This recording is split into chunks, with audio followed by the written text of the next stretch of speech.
The humid Chicago summer of 2025 pressed against the windows of my suburban home, a modest two-story in Naperville where Emily Thompson had spent 18 years building a life I thought was unbreakable. At 45, I stood in my kitchen, the scent of fresh coffee mingling with the weight of memories from a life I'd once lived, a life that ended in betrayal so sharp it cut through time itself.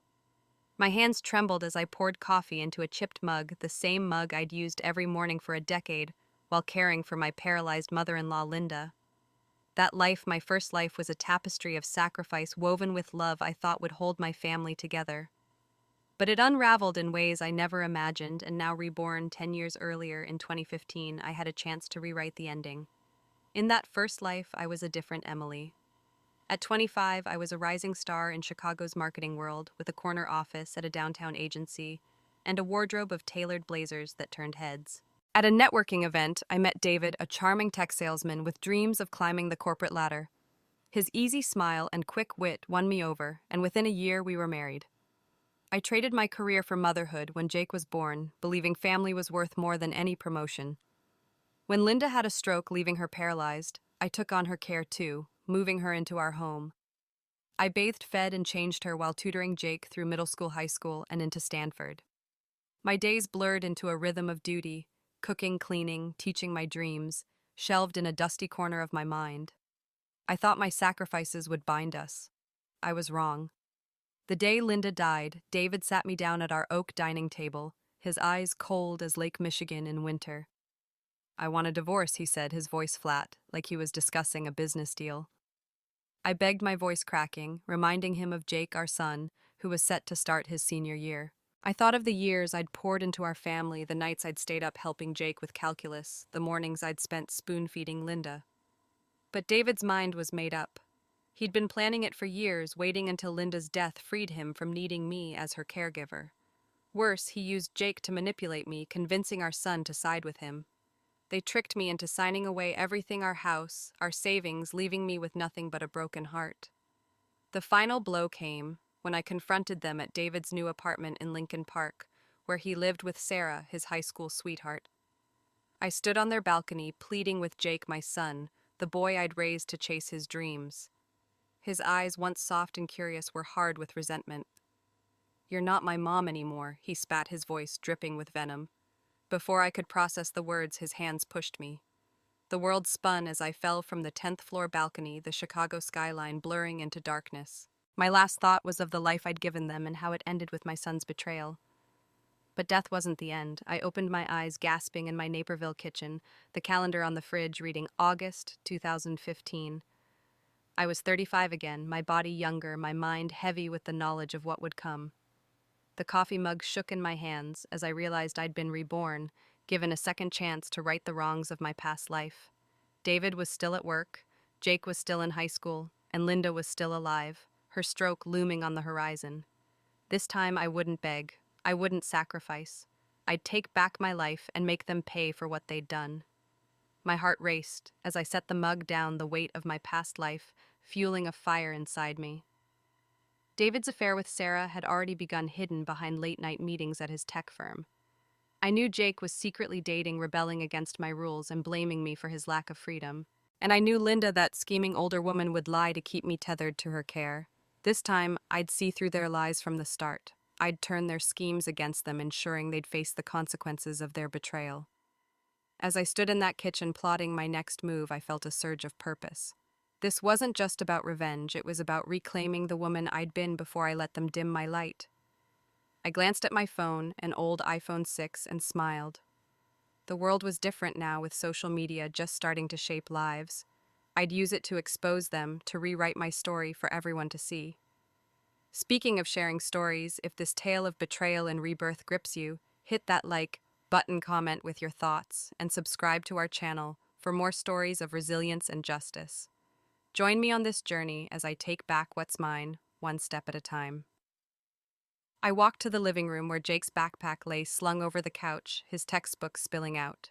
In my first life, I'd spent hours organizing those books, quizzing him on vocab, pushing him toward a future he'd later throw in my face. I picked up his calculus textbook, the spine worn from my late-night study sessions with him. My reflection in the nearby mirror caught my eye, my face unlined at 35, but my eyes carried the weight of a lifetime betrayed. I wasn't the naive Emily anymore. I was a woman reborn, armed with knowledge and a burning resolve. That night, David would come home and demand a divorce just as before. But this time I wouldn't cry. I wouldn't plead. I'd agree, catching him off guard, and set the stage for their downfall. The Chicago skyline glittered outside my window, a reminder of the city I'd once conquered in boardrooms. I'd conquer it again, but first I'd dismantle the family that thought they could break me. My story wasn't over, it was just beginning. The clock on the kitchen wall ticked past 7 p.m., the summer light fading into a soft orange glow over our Naperville cul-de-sac. Emily Thompson, stood at the counter chopping vegetables for a dinner I knew David wouldn't appreciate. The knife moved with precision, each slice a quiet rebellion against the life I'd lived before. In my first life, I'd have been frantic, checking the oven, ensuring the house was spotless for David's return from his tech firm in downtown Chicago. Now reborn in 2015, I knew his late hours weren't about work. He was with Sarah, his high school sweetheart, rekindling a flame he'd hidden from me for years. The thought didn't sting, it fueled me. David's key turned in the lock, and he stepped inside his suit, slightly rumpled, his dark hair mussed from a day that wasn't spent entirely at the office. "Emily," he said, his voice clipped, "we need to talk." He dropped his briefcase by the door, the same briefcase I'd bought him for his first big promotion. In my past life, those words had shattered me. I stood in this spot, my heart pounding, begging to know what I'd done wrong. This time I set the knife down, wiped my hands on a dish towel, and turned to face him, my expression calm. "I want a divorce," David said, his blue eyes cold, his jaw set. He leaned against the counter, exuding the confidence of a man who thought he held all the cards. In my first life, I'd crumbled my voice, trembling as I reminded him of Jake, our 17-year-old son, who was gearing up for his senior year at Naperville North High School. I'd pleaded about the family we'd built, the years I'd spent caring for his mother Linda after her stroke. I'd thought love could sway him. I was wrong. He'd been planning this for years, waiting until Linda's death to discard me, using Jake to ensure I left with nothing. This time I didn't flinch. "Okay," I said, my voice steady, almost light. "I agree to the divorce." David's eyes widened, a flicker of surprise breaking his composed facade. He hadn't expected this. In his mind, I was the devoted wife who'd begged to keep our family together. But I knew the truth. His affair with Sarah, a coworker he'd hired at his firm, was already in full swing. He'd been sneaking off to hotel bars in the Loop, whispering promises to her while I scrubbed Linda's bedpans. My agreement threw him off balance, and I savored it. David recovered quickly, adjusting his tie. "Good," he said, his tone brisk. "That makes this easier. You can have custody of Jake, but you leave with nothing, no house, no savings." His words were a calculated jab, meant to remind me of my role as the unemployed housewife who'd given up her career for his family. I'd fought this in my first life, tears streaming as I argued for my share. Now I knew better. The house, the savings, they were traps to keep me tethered. I had savings of my own tucked away from my marketing days, enough to start over. I wouldn't need his scraps. "Not happening," I said, crossing my arms. "Jake can stay with you." "I'm not taking custody." David's mouth opened, then closed, his confidence faltering. He hadn't anticipated this either. He thought I'd cling to Jake, the son I'd raised, the boy I'd tutored through sleepless nights to secure his Stanford acceptance. But I knew Jake's heart. He'd already chosen David, his resentment for me growing with every rule I'd enforced, every girlfriend I'd questioned. In my past life, he'd called Sarah mom and pushed me to my death. I wouldn't fight for a son who'd betrayed me. "Emily, what are you talking about?" David said, his voice rising. "Jake needs you. You know I'm swamped at work. His grades will tank without you." His admission was a slip, a confirmation of what I'd always suspected. He knew Jake's success, his 4.0 GPA, his SAT scores, was because of me. I'd quit my job to tutor him, turning his C's into A's, his rebellion into discipline. Yet Jake saw me as the enemy, blaming me for stifling his freedom. David's plea was a lie. He didn't care about Jake. He wanted me to stay to keep playing the free caregiver for Linda when her stroke hit, as I knew it would soon. I laughed, a cold, sharp sound echoed in the quiet kitchen. "Jake wants freedom, David. He wants his dad. Let him have it." Am I wrong for giving him what he wants? I leaned forward, my eyes locked on his. "You can have custody, but I'm not leaving with nothing. You think Jake's worth less than your precious money?" I threw his words from my past life back at him, watching his face twist with frustration. He hadn't expected me to fight back, let alone with his own logic. David's hands clenched, his knuckles white. Fine, he spat. I agree to your terms. But I want more than custody. I want you to promise never to see Jake again. He doesn't need a controlling mother like you. His words were a test designed to gauge my love for Jake, to see if I'd break. He knew how much I'd sacrificed, nights spent checking Jake's homework, weekends driving him to debate tournaments. In my first life, I'd have sobbed, pleading to keep my son. Now I saw through the manipulation. Jake wasn't worth my tears, not after what he'd done. Deal? I said, my voice icy. Let's go to the civil affairs office tomorrow and sign the papers. David blinked, stunned again, but his lips curled into a smug smile. He thought he'd won, that I'd crumbled during the 30-day cooling-off period. He didn't know I was already planning my next move, my mind racing with ways to expose his affair, to turn his confidence into regret. As he grabbed his briefcase and headed upstairs, I returned to the vegetables, the knife moving faster now, each slice a promise to myself. I'd walk away, but not as a victim. I'd leave them with nothing but the wreckage of their own lies. The August evening hung heavy in our Naperville home, the air thick with the scent of grilled burgers from a neighbor's backyard barbecue. I stood in the living room, the hum of the central air conditioning a faint backdrop to the storm brewing inside me. My hands still tingled from the memory of my past life, a life where my son Jake had pushed me off a Chicago balcony to my death. Now reborn in 2015, I faced the exact moment I dreaded, the moment Jake would choose his father David over me. The oak coffee table between us held a scattering of Jake's high school textbooks, remnants of the countless hours I'd spent tutoring him in my first life. At 35, I was no longer the desperate mother who'd begged for his love. I was Emily Thompson reborn, and I was ready to let go.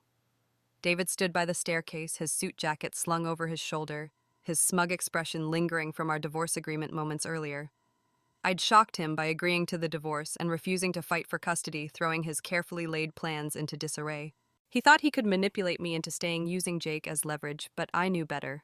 David's affair with Sarah, his high school sweetheart, was already in motion, and he needed me to stay as a free caregiver for his paralyzed mother, Linda, whose stroke was imminent. My calm refusal had shaken him, but the real test was coming now, Jake's reaction. The front door slammed open. Jake stormed in, his backpack slung carelessly over one shoulder, his dark hair mussed from a day at Naperville North High School.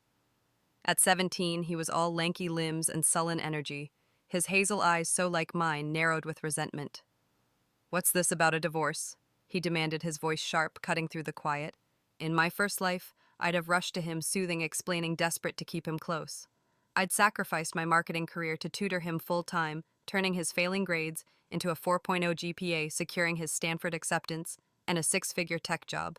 But he'd repaid me with betrayal, siding with David, calling Sarah mom, and ultimately killing me. This time I stood still, my arms crossed, my heart armored.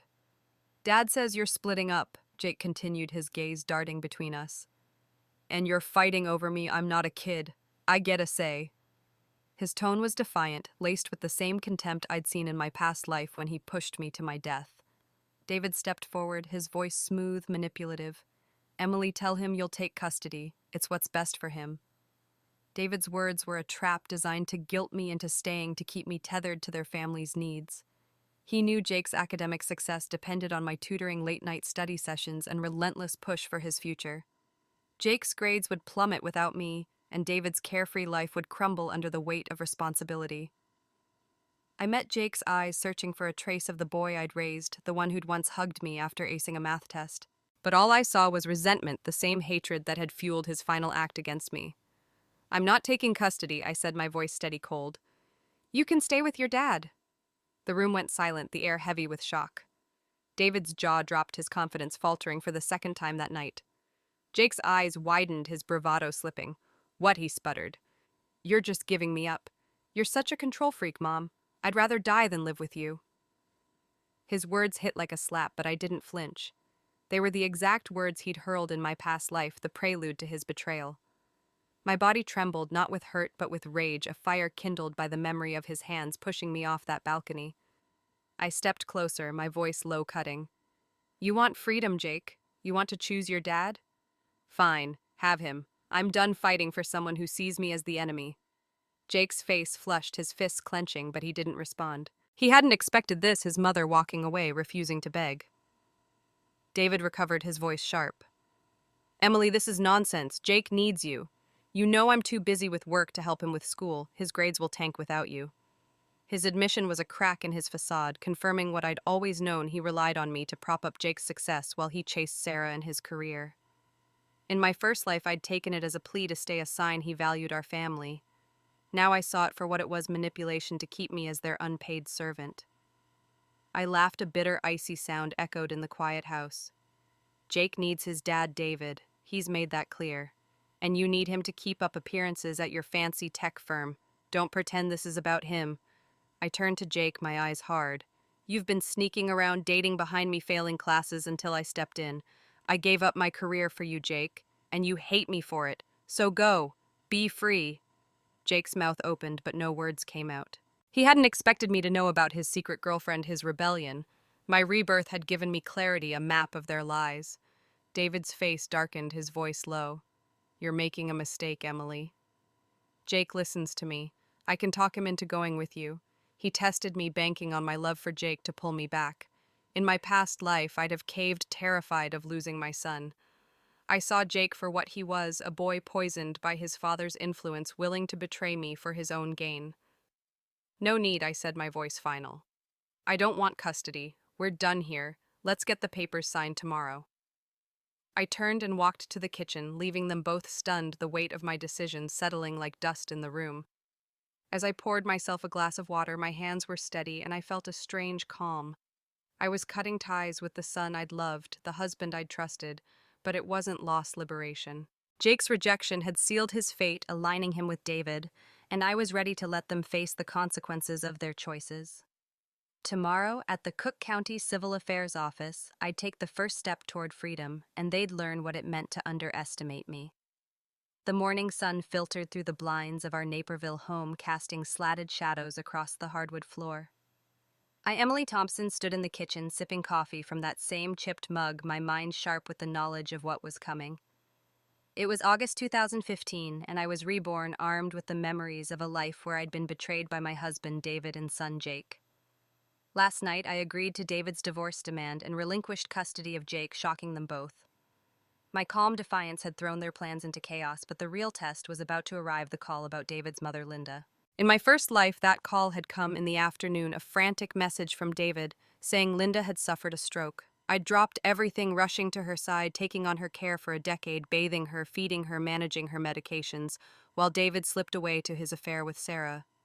I'd believed it was my duty, that it would save our marriage.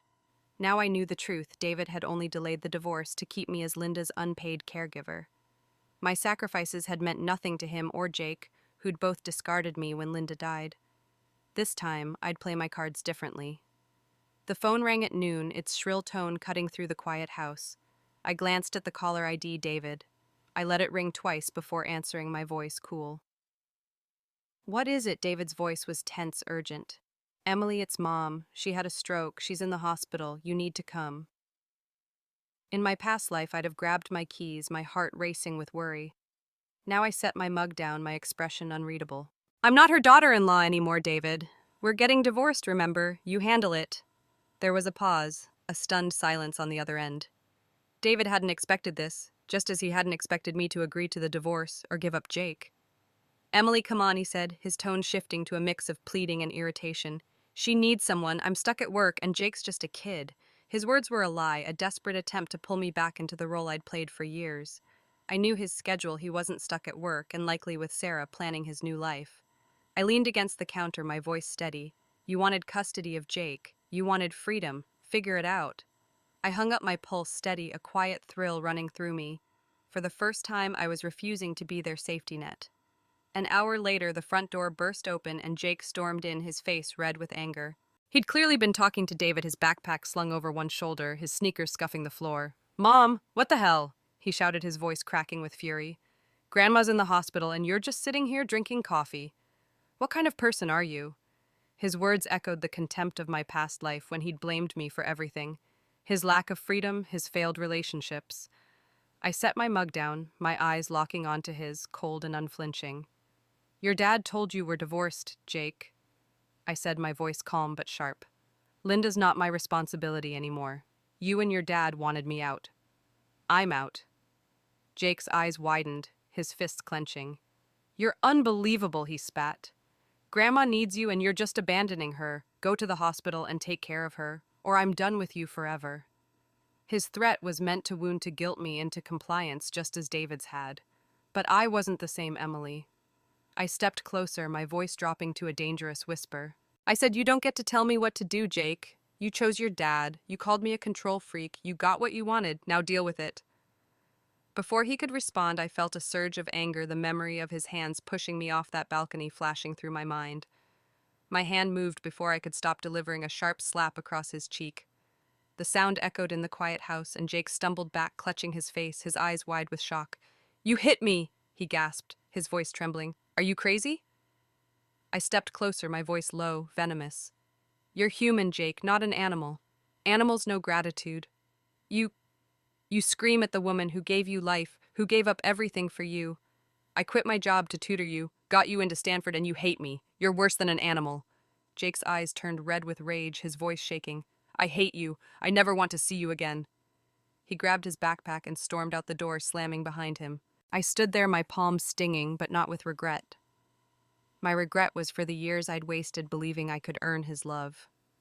In my first life, I'd have chased after him, apologizing, begging him to stay. Now I knew he was lost to me, poisoned by David's influence, and his heart turned against me.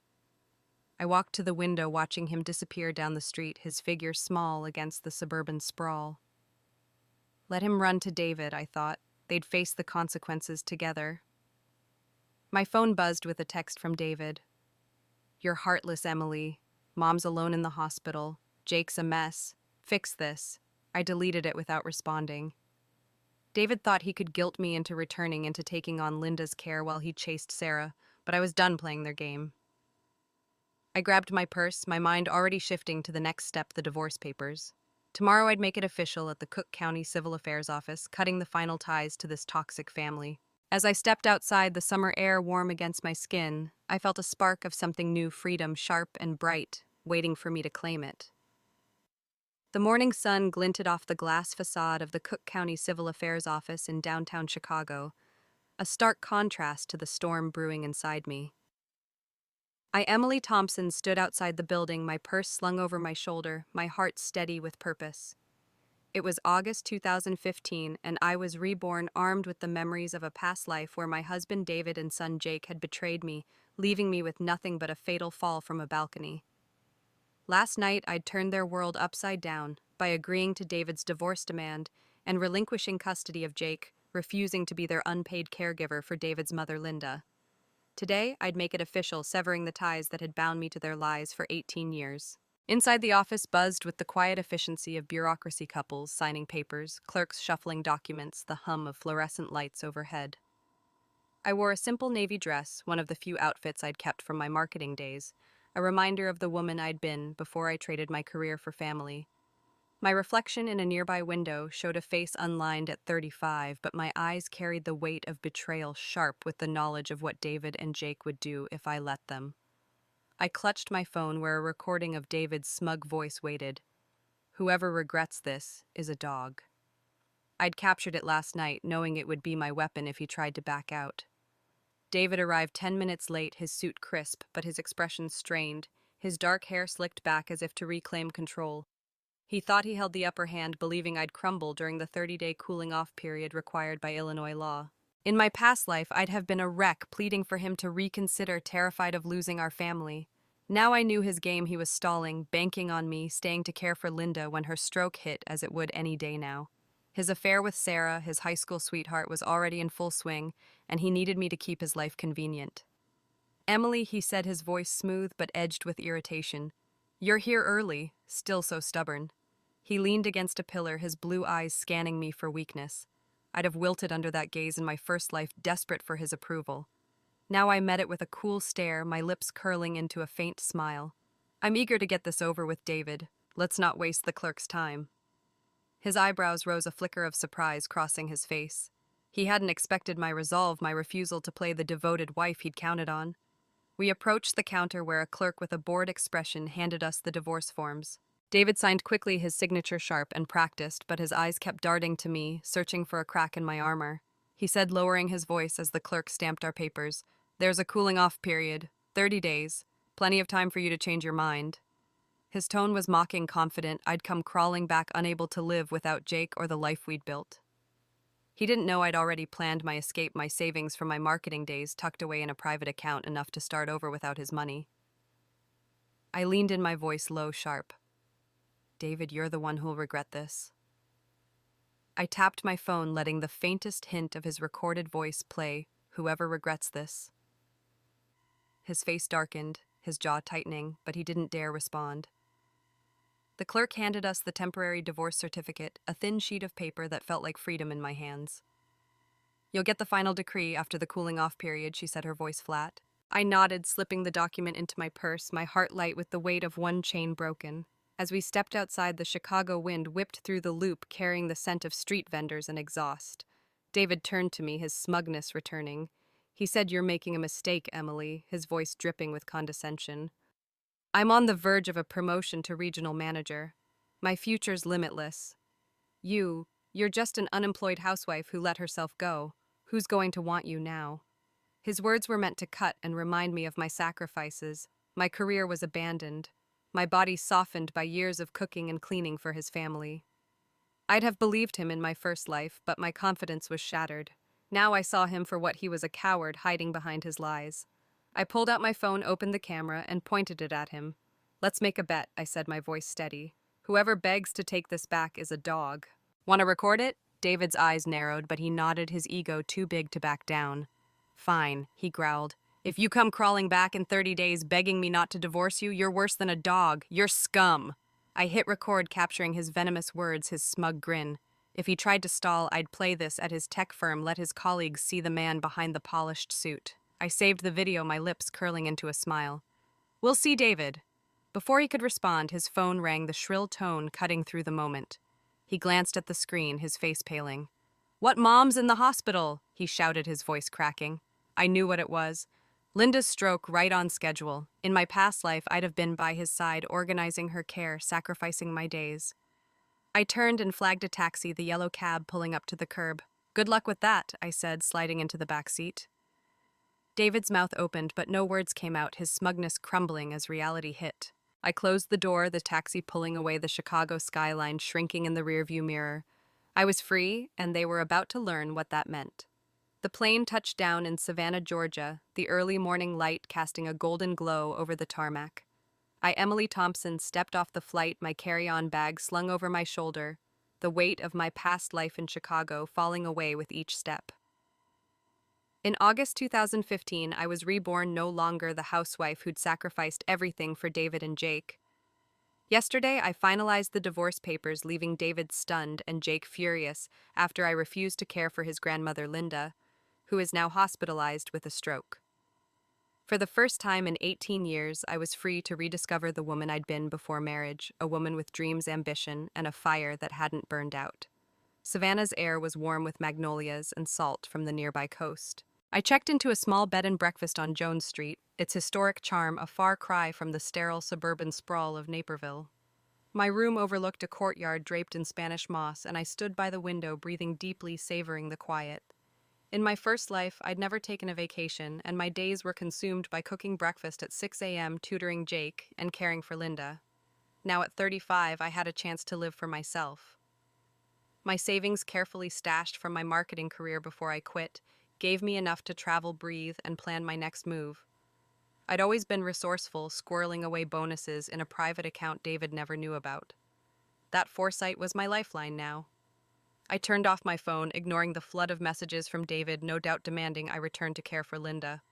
I'd have answered in my past life, my heart heavy with guilt. I'd spent a decade bathing Linda, managing her medications, believing it was my duty as a daughter-in-law. I'd thought it would save my marriage and keep Jake close. Instead, they'd used me, discarded me when Linda died. I knew David's calls were a desperate attempt to pull me back into their orbit. I wouldn't give in. I set my phone on the nightstand, the screen dark, and sank onto the bed, letting myself sleep past noon for the first time in years. The sun was high when I woke, streaming through the lace curtains. I felt lighter, as if the weight of my past life had lifted, leaving only possibility. I slipped into a sundress, another relic from my pre-marriage wardrobe, and explored Savannah. The historic district's cobblestone streets were lined with oak trees, their branches forming a canopy overhead. I wandered through Forsyth Park, the fountains sparkling in the sunlight, tourists snapping photos, locals jogging with their dogs. For 3 days, I lived without a schedule, no breakfast to cook, no homework to check, no bedpans to empty. I ate shrimp and grits at a riverside cafe, browsed antique shops, and sat on a bench by the Savannah River watching boats glide past. Each moment was a reclamation, a reminder of the woman I'd been at 25 before David and Jake dimmed my light. My mind, though, wasn't entirely at peace. I knew David and Jake wouldn't let me go easily. In my past life, Jake resented my rules and insistence on studying over dating, and he blamed me for his lack of freedom. He'd sided with David, calling Sarah mom, and pushed me to my death. David had manipulated him, using Jake to ensure I left with nothing. They were scrambling unprepared for my refusal to play their game. I'd recorded David's smug promise, "Whoever regrets this is a dog," and I knew it was only a matter of time before I'd use it. My plan was forming: expose David's affair with Sarah, let their lies unravel in public, and walk away with my head high. On the fourth day, I sat at a cafe on Broughton Street, sipping sweet tea when my phone buzzed. I'd turned it back on, curious to see how desperate David had become. The screen was flooded with messages, 20 from David, 5 from Jake, even one from Linda's hospital roommate, forwarded by David, no doubt. David's texts were a mix of anger and manipulation. "You left Mom alone in the hospital. How can you be so selfish? Jake's falling apart without you. Come back, Emily, for his sake." I deleted them, my fingers steady. Jake's messages were worse, dripping with venom. "Grandma's suffering because of you. You're a terrible mom." I blocked his number, my heart cold but unshaken. As I paid the check, a memory from my past life surfaced: Jake's viral video posted months from now, where he'd cry about my abandonment, editing our calls to paint me as heartless. In this life, I'd be ready for it. I opened my laptop, using the cafe's Wi-Fi to log into an old Dropbox account from my marketing days. There I found files I'd forgotten, contacts from my agency, freelance clients I'd worked with before quitting. I drafted an email to a former colleague, hinting at my return to work. My savings would carry me for now, but I'd need to rebuild and stand alone. Savannah was my escape, but Chicago was where I'd finish this fight. I closed my laptop, the cafe's chatter fading as I pictured David and Jake floundering without me. Linda's stroke had upended their plans, and my absence was a wound they couldn't ignore. I wasn't running away. I was regrouping, preparing to strike when right. As I walked back to the bed and breakfast, the Savannah sunset painting the sky in hues of orange and pink, I felt a spark of joy, sharp and unfamiliar. I was Emily Thompson, reborn, and this was only the beginning. The Savannah sun dipped below the horizon, casting a warm glow over the cobblestone streets, as Emily Thompson sat on a wrought iron bench in Forsyth Park. It was August 2015, and I was reborn, a 35-year-old woman free from the chains of my past life in Naperville, where my husband David and son Jake had betrayed me. I'd finalized our divorce papers days ago, refusing to care for David's mother Linda after her stroke, and left for Savannah to reclaim my independence. My phone, silent for days, buzzed in my purse, a reminder of the world I'd left behind. I ignored it, watching couples stroll past, their laughter starkly contrasting to the storm I knew was brewing in Chicago. In my first life, I'd been a devoted wife and mother, sacrificing my marketing career to tutor Jake and care for Linda, only to be discarded when David demanded a divorce to marry Sarah, his high school sweetheart. Jake, manipulated by his father, had sided against me, ultimately pushing me off a balcony to my death. I was done playing their game, reborn with the knowledge of their betrayal. I'd walked away, leaving David scrambling to manage Linda's care and Jake's rebellion. My savings from my old career gave me the freedom to start anew. But I knew they wouldn't let me go quietly.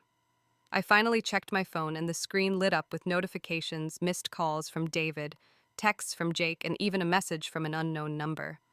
Jake's latest text was a venomous jab: "You're a selfish mom. Grandma's dying because you ran off." I deleted it, my heart cold but steady. Then a notification from TikTok caught my eye, a platform that gained traction in 2015.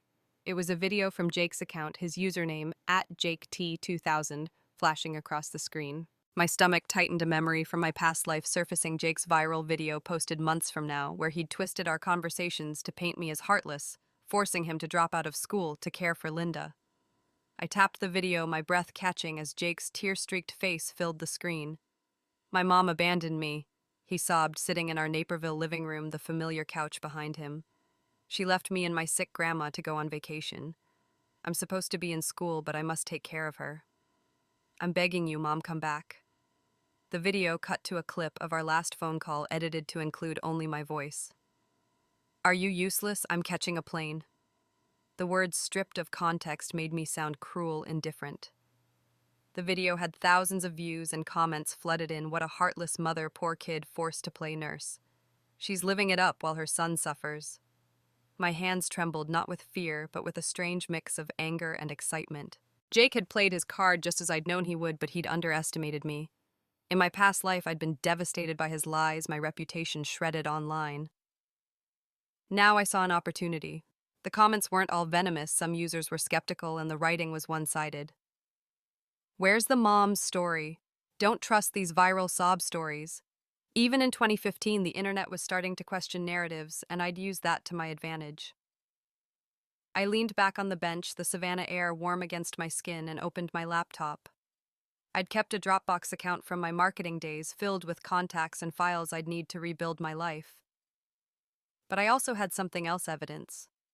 Before leaving Chicago, I'd hired a private investigator, a contact from my old agency, to tail David. The photos were already in my inbox, David and Sarah at a hotel bar in the Loop, their hands intertwined, their smiles intimate. I'd known about the affair from my past life, but now I had proof. Jake's video was a mistake, a spark I'd turn into a fire. I closed my laptop, my mind racing. In my first life, I'd have called Jake, begging him to take the video down, terrified of losing him. Now I saw his manipulation for what it was, a desperate attempt to guilt me into returning, to keep me as Linda's caregiver while David chased Sarah. I stood slipping my phone into my purse and walked toward the Savannah River, its waters glinting under the streetlights. Jake thought he could control the narrative, but I'd been in marketing, I knew how to spin a story. I'd post my response soon, but first I'd let his video gain traction, let the comments build, let David think he'd won.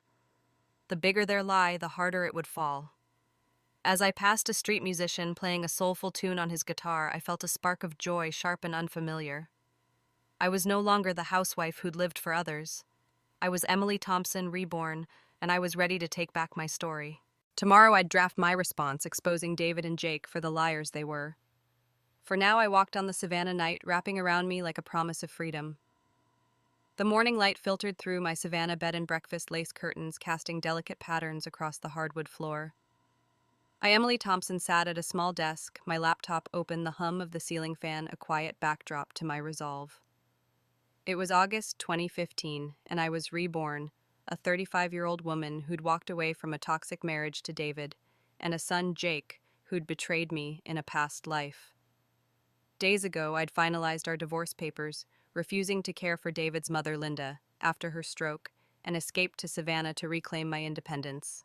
Jake's viral TikTok video accusing me of abandoning him and Linda had exploded online, racking thousands of views and comments calling me heartless. But I was ready to strike back. In my first life, Jake's lies had destroyed me, leaving me defenseless as he and David tricked me into going with nothing, culminating in Jake pushing me off a balcony to my death. Now, reborn with the knowledge of their betrayal, I saw his video for what it was, a calculated move to guilt me into returning to keep me as Linda's unpaid caregiver. At the same time, David pursued his affair with Sarah. The comments on Jake's video were a mix of vitriol and skepticism, with some users questioning his story. Why's the dad not stepping up? This kid's playing victim. Where's the whole story? Their doubt was my opening, and I was ready to seize it. I opened my Dropbox and pulled up the private investigator's photos. David and Sarah were at a hotel bar, their hands clasped, their faces close. I also had a scanned copy of our divorce certificate from the Cook County Civil Affairs Office, proof that I was no longer bound to David's family. My marketing background kicked in. I knew how to craft a narrative and turn public opinion. I created a TikTok account at Emily T. Reborn and began drafting my response. The video opened with a shot of me in Forsyth Park, the fountain sparkling behind me, my voice calm but firm. I'm Emily Thompson, I said, looking into the camera. You've seen my son's video claiming I abandoned him and his grandmother. Here's the truth. I uploaded the divorce certificate, my finger pointing to the date. My ex-husband David demanded a divorce to be with his mistress Sarah, a coworker he hired. He wanted me to leave with nothing to keep caring for his paralyzed mother while he moved on. I said no. I deserve a life too. I showed a blurred photo of David and Sarah, enough to prove the affair without legal trouble. Jake's video is a lie edited to make me the villain. I raised him, sacrificed my career for his education, and he chose his father. I'm done being their doormat. I posted the video, my heart pounding as the views climbed hundreds, then thousands within hours. Comments flooded in, shifting the tide. Wow, this mom's been through hell. That kid's ungrateful. The dad's a cheater. Disgusting. Good for you, Emily, for standing up. Some still defended Jake, calling me cold, but the majority saw through his act. My video overtook his trending on Chicago's TikTok scene, with hashtags like #Emily Reborn and #CheatingX gaining traction. I leaned back, a smile tugging at my lips. Jake's plan had backfired, and David's lies were unraveling. My phone buzzed with a call from my mother, Mary, back in rural Illinois. I answered, her voice trembling with shock. Emily, what's going on? I saw Jake's video, then yours. Is it true about David? I explained everything: the divorce, David's affair, Jake's manipulation, Linda's stroke. My parents, John and Mary, had always seen David as a decent man, charmed by his polished exterior. Now they were horrified. Mary said, that boy's no son of yours, her voice fierce. And David's a snake. We're behind you, honey. My father, quieter but firm, added, you did the right thing, Emily. Don't let them drag you down. Their support warmed me, a stark contrast to the betrayal I'd faced. In my past life, I'd hidden David's actions from my parents, ashamed of my broken marriage. Now I was honest, and their backing strengthened my resolve. I thanked them, promising to visit soon, then hung up, my mind shifting to the next step. David would see my video soon, and he'd panic knowing his affair was exposed. His tech firm valued reputation, and a public scandal could cost him his promotion or job. Jake, too, would feel the heat, and his classmates would likely see the videos, turning him into a pariah. I walked to the Savannah River, the water reflecting the afternoon sun, and sat on a bench, my laptop open. I emailed my old marketing colleague Lisa, formally announcing my return to freelancing. I'd already lined up a few clients, and my skills were still sharp despite years away. My savings, bolstered by a small inheritance from my grandmother, gave me a cushion, but I wanted to build something new mine. As I typed, a notification popped up. My video had hit 10,000 views, with comments pouring in, some from Naperville neighbors who'd suspected David's infidelity. Knew he was shady, one wrote. You're a queen, Emily. I closed my laptop, the river's gentle lapping calming my nerves. Jake's video had been a desperate move, but it had given me a platform to expose the truth. David and Jake thought they could control me, shame me into submission. They were wrong. I was Emily Thompson, reborn, and I was just getting started. Tomorrow I'd return to Chicago, ready to face whatever they threw next, my heart light with the knowledge that their lies were crumbling and my truth was rising. The Savannah morning was thick with humidity, the air heavy with the scent of blooming jasmine, as I, Emily Thompson, packed my suitcase in the quiet bed and breakfast on Jones Street. It was late August 2015, and I was reborn, a 35-year-old woman who had walked away from a toxic marriage to David and a son, Jake, who had betrayed me in a past life by pushing me to my death from a Chicago balcony. Days ago, I had posted a viral TikTok video exposing David's affair with Sarah and Jake's manipulative lies, turning public opinion against them. The comments had been a lifeline, with strangers and neighbors praising my courage, but the fight wasn't over. My phone rang, shattering the morning's calm, and my mother's voice, tight with panic, came through. Emily, you need to go home. Your father's in the hospital. My heart lurched, the suitcase forgotten as I gripped the phone. In my past life, I had shielded my parents, John and Mary, from the truth of David's betrayal, ashamed of my broken family. Now, reborn with the clarity of my past mistakes, I had been honest, sharing my TikTok video with them, revealing David's affair and Jake's deceit.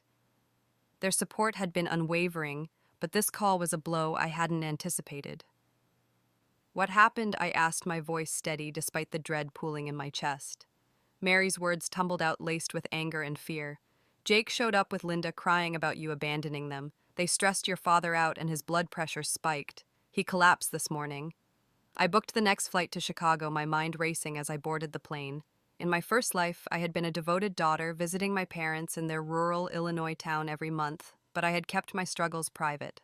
Now I saw how my silence had left them vulnerable. Jake's viral TikTok accusing me of abandoning him and Linda had been a calculated move to guilt me into returning as their caregiver. My counter video had exposed their lies, but Jake and David had taken their manipulation further, dragging my parents into their scheme.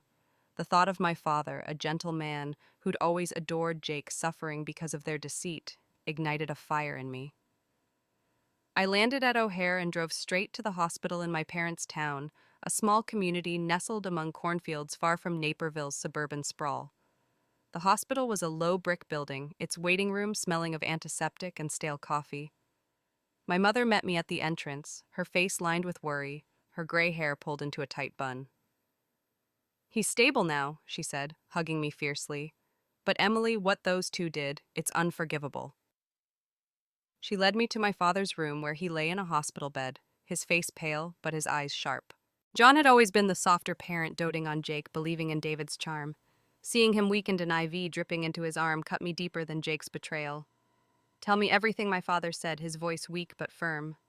I sat beside him holding his hand and recounted the truth: David's demand for a divorce to be with Sarah, his attempt to leave me with nothing, Jake's lies in his TikTok video, and my refusal to care for Linda after her stroke. I showed them my video, the divorce certificate, and the photos of David with Sarah. Mary's face hardened, her voice sharp. "That boy's no grandson of mine. And David, he's a snake. How dare they come to our home lying to our faces?" John's eyes filled with pain, his voice breaking. "Jake was always so bright. How did he turn out like this?" I swallowed hard.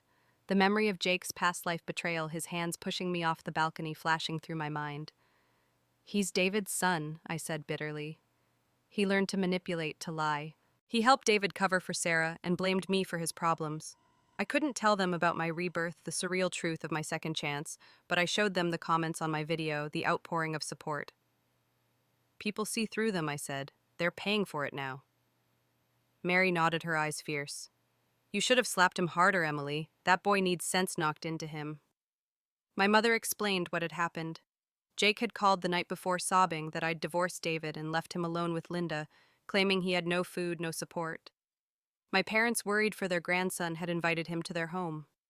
Early that morning, David had driven Jake and Linda, now in a wheelchair, to their doorstep. Ever the manipulator, Linda had spun a tale of my cruelty, her voice dripping with sarcasm as she blamed me for her condition. Jake had echoed her, accusing me of abandoning them, showing my parents his TikTok video. The stress coupled with their lies had sent my father's blood pressure soaring, landing him in the hospital. I clenched my fists, rage simmering beneath my calm exterior. In my past life, I'd have rushed to fix things, apologizing for Jake, taking on Linda's care. Now I saw their actions for what they were, a desperate attempt to drag me back into their orbit. "I'm done with them," I said, my voice steady. "They won't hurt you again." John squeezed my hand, his eyes sad but resolute. "We're with you, Emily. Get that divorce finalized. Live your life." Mary nodded, her voice fierce. "Let them rot. You're better than them." I left the hospital, promising to return after handling things in Chicago. Jake and Linda were still at my parents' house, but I wouldn't confront them yet. My focus was on David, the root of this mess. My TikTok video had shaken him, but I had more planned. As I drove back to Naperville, the Illinois fields stretching endlessly around me, I felt a surge of determination. Jake's lies had hurt my family, but they'd also given me a platform to expose the truth. David's downfall was subsequent, and I'd ensure it hit hard. The Chicago skyline loomed as Emily Thompson drove into the city, the late August sun glinting off the glass towers of the Loop. It was 2015, and I was reborn, a 35-year-old woman who had walked away from a marriage that had betrayed me in a past life. My husband David and son Jake had manipulated me, used me, and in that first life, Jake had pushed me to my death. Now my viral TikTok video, exposing David's affair with Sarah and Jake's lies, had turned public opinion against them, but the fight wasn't over. My father's hospitalization, caused by Jake and Linda's manipulative visit, had lit a fire in me. Today, I'd ensure David paid for his deceit, starting with his precious career. I parked outside David's tech firm, a sleek building in River North, its lobby buzzing with young professionals in tailored suits. David was a rising star here, on track for a regional manager position, his ego fed by years of climbing the corporate ladder while I played housewife. In my past life, I'd admired his ambition, believing it was for our family. Now I knew he'd been sneaking off with Sarah, a coworker he'd hired, using his position to cover their affair.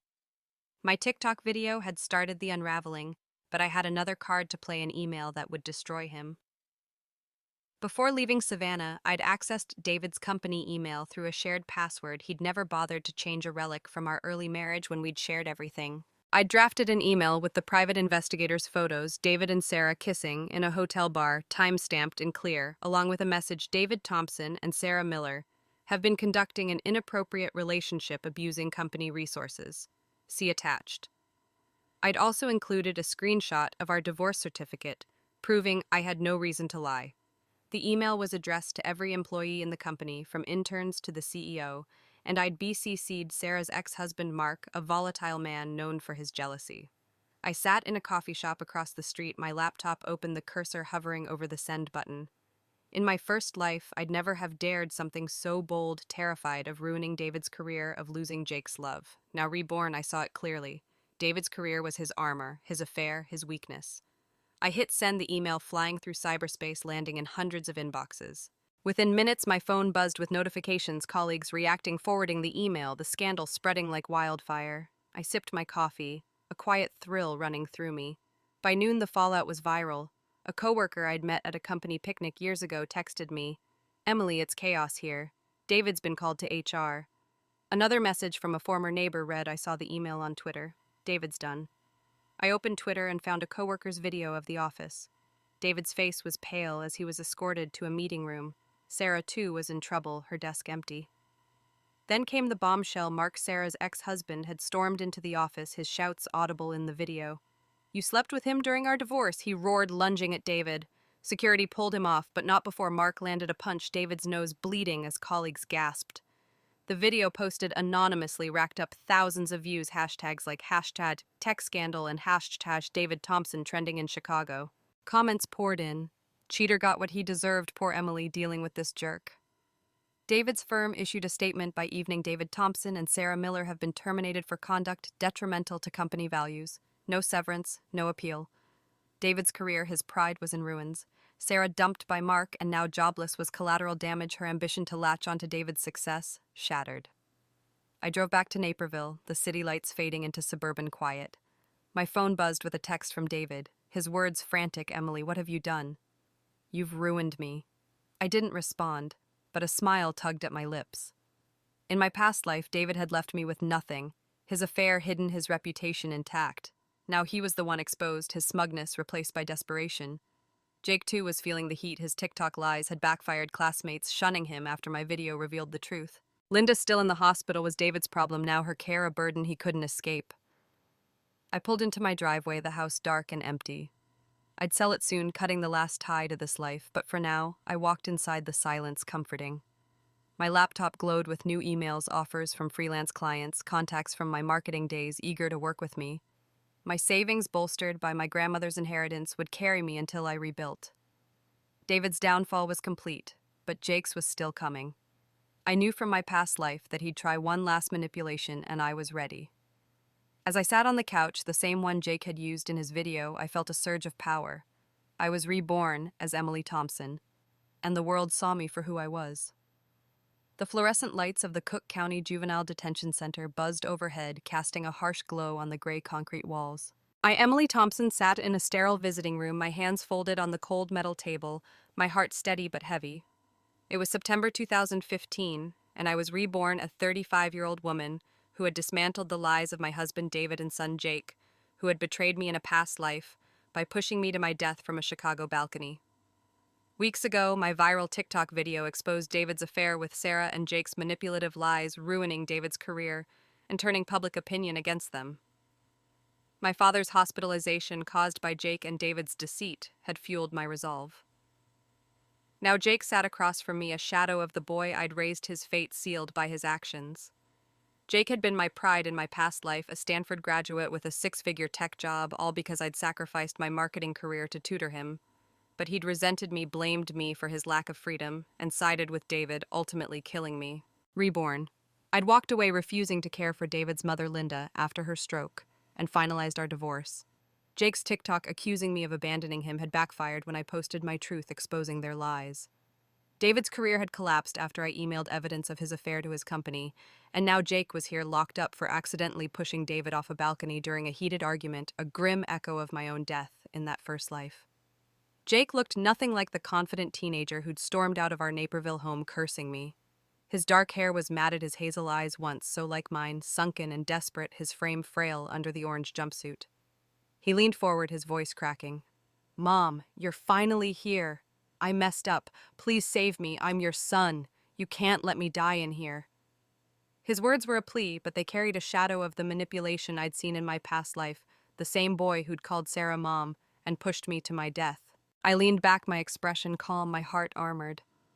"Jake," I said, my voice steady, "you wanted freedom. You chose your dad. You got what you asked for. Why should I help you now?"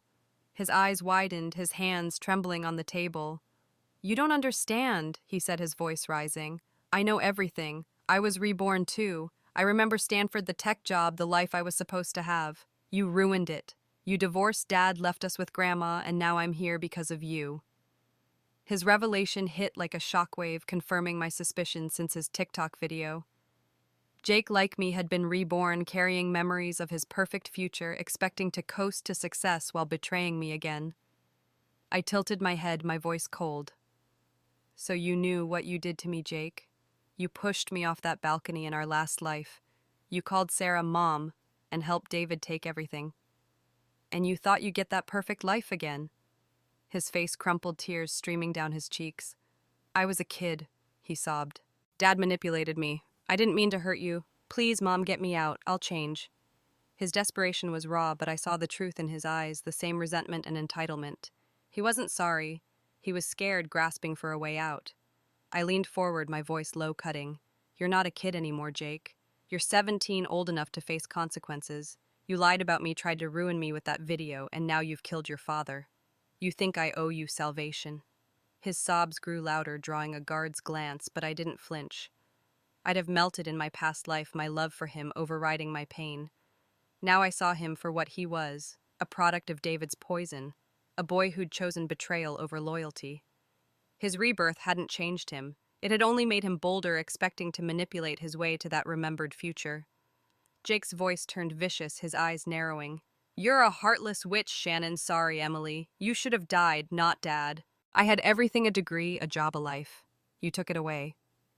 His slip calling me Shannon, a name from our past, confirmed his rebirth, but his venom only hardened my resolve. I stood smoothing my dress, my voice icy. "You're right, Jake. You had everything because of me. I gave up my career, my dreams to get you there. And you threw it back in my face. Enjoy your freedom here. It's what you wanted." I turned to leave, his shouts echoing behind me. "You'll regret this. I'm your son." The guard stepped in, restraining him, as I walked out, the heavy door clanging shut. Outside, the Chicago air was crisp, the city bustling with life. I felt no guilt, only a strange relief.